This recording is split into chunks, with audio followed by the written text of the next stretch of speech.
বিসমুল্লাহির রহমানির রহিম। বাংলাদেশ জাতীয়তাবাদী দল, যুবদল, ছাত্রদল, উসমানপুর ইউনিয়ন শাখা কর্তৃক আয়োজিত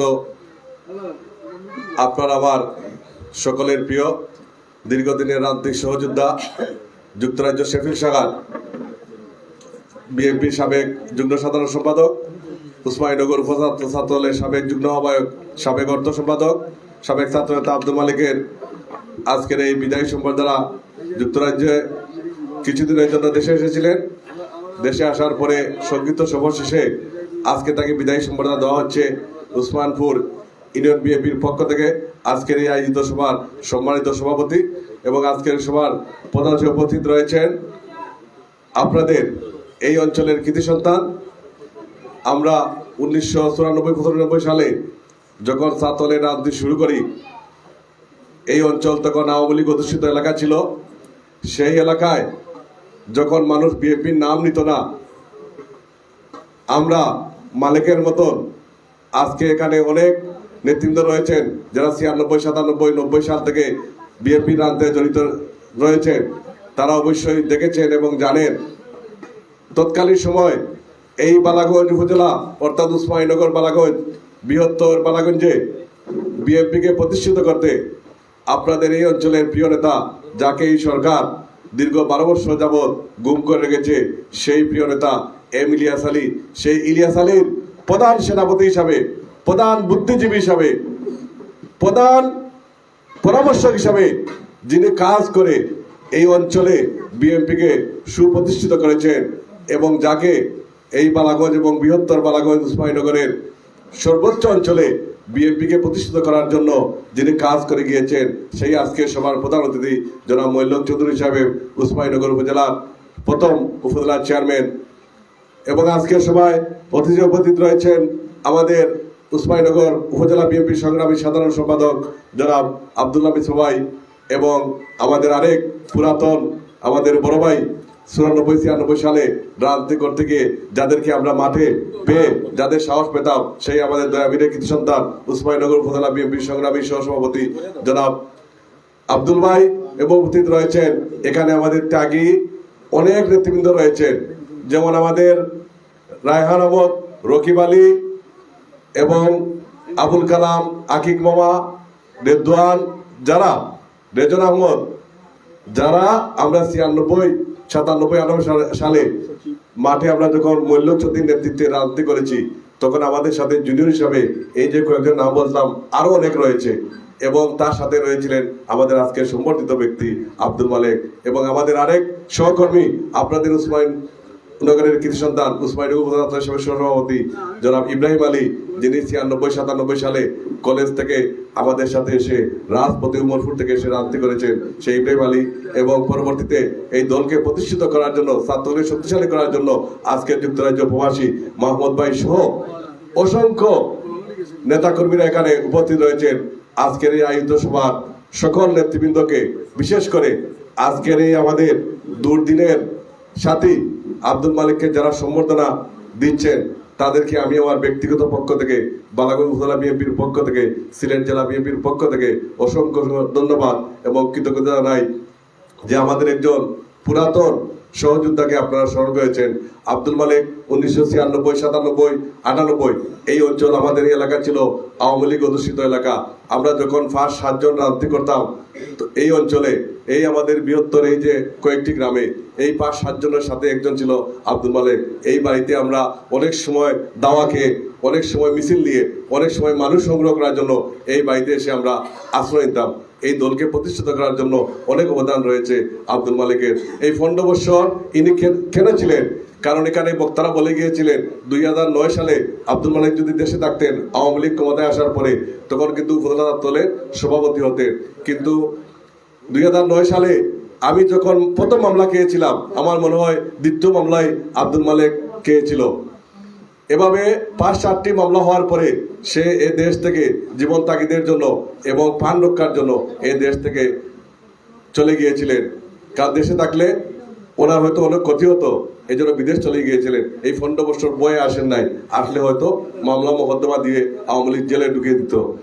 তাই আজকের এই অনুষ্ঠানের আয়োজক এবং সকল নেতৃবৃন্দ সহ আমাদের উসমানীনগরের একটি বিষয় আজকে সবচেয়ে আমার ভালো লেগেছে, যেটি হচ্ছে আমরা দেখেছি বিভিন্ন জায়গায় আমাদের বুইফুর নেতা যারা 2001 সালেও দেখি নাই, 2005 সালেও দেখি নাই, বিগত 96 সালেও দেখি নাই, দেখেছি তাদেরকে হঠাৎ করে 8 সালে, 10 সালে, নতুবা 18 সালে, নতুবা 20 সালে বিএনপির নাম ধরে এসে বিশাল সম্বর্ধনা এই সমস্ত দেওয়া হয়।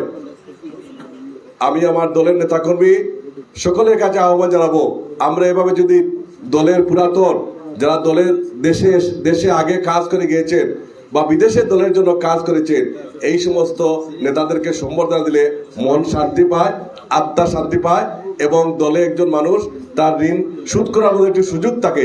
কিন্তু দেখা যায় অনেক বুইফুল নেতাদেরকে আমরা সাবেক ছাত্র নেতা, সাবেক নেতা বলে দেই। এই সমস্ত কার্যক্রম থেকে আমাদের সকল নেতৃবৃন্দকে একটি দূরে থাকার আহ্বান জানাই। এবং আমি শুধু একটি কথাই বলতে চাই, আওয়ামী লীগ একটি অবৈধ দল। আওয়ামী লীগের ইতিহাস জানতে হবে। আমার সংক্ষিপ্ত বক্তব্য প্রধানমন্ত্রীর কাছ থেকে একটা নিয়েছি। আওয়ামী লীগ কিন্তু শেখ মুজিব যে সভাপতি ছিল, সেই আওয়ামী লীগ কিন্তু শেখ মুজিবের ছিল না। কারণ পরের জায়গা যে দখল করে, সে দখলীয় বাইত কিন্তু সে তার নাতি নিয়ে থাকতে পারে না। আপনারা আওয়ামী লীগের ইতিহাস দেখবেন, আওয়ামী লীগের প্রতিষ্ঠাতা ছিল মৌলানা আব্দুল হামিদ খান বাসানী। বাসানীর কাছ থেকে জোর করে বাসানীকে ঢাকায় বন্দি করে সাইন নিয়ে জুড়ে বঙ্গবন্ধু শেখ মুজিবুর রহমান সভাপতি হয়েছিলেন, অর্থাৎ জায়গা জুড়ে দখল করেছিলেন। এর পরিমাণ কি হয়েছে? এর পরিণাম হয়েছে 1975 সালে এদেশের মানুষ অন্যায়কারী, জুলুমকারী, অত্যাচারীকে এদেশের মানুষ নৃশংসভাবে এই দেশ থেকে নিঃস্ব করে দিয়েছিল।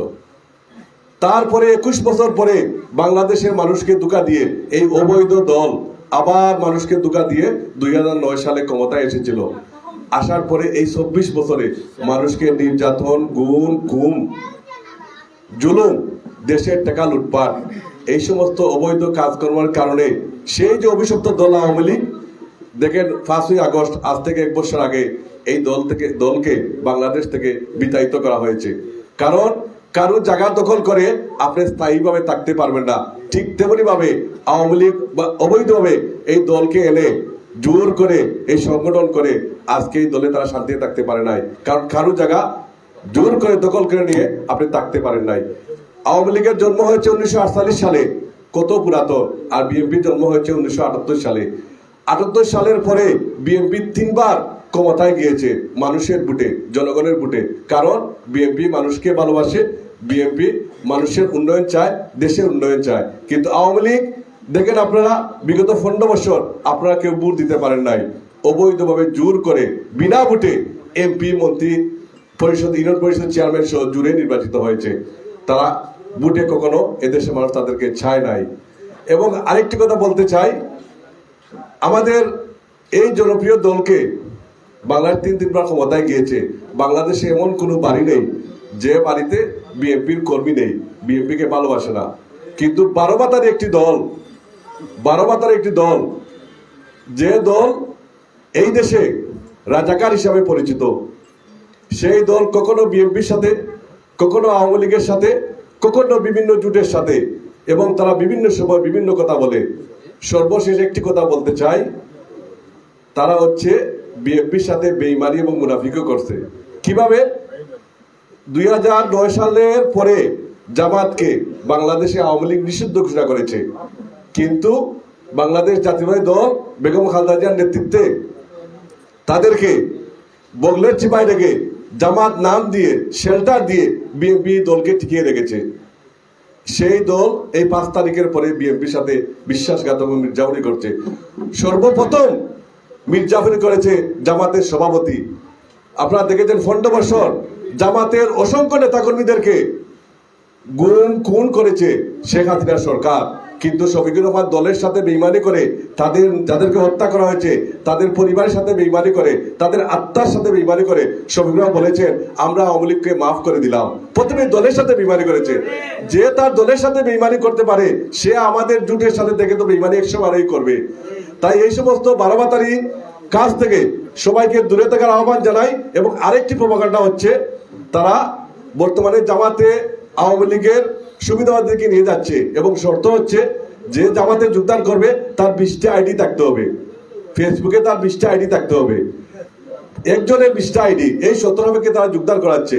এবং বাংলাদেশের যে জায়গায় মাইর হবে, হাল নিয়ে মাইর হোক, জমি নিয়ে মাইর হোক, যেটাই মাইর হবে সেটাই লিখে দিবে তারা বিএনপি চাঁদাবাদের জন্য মারামারি করতেছে।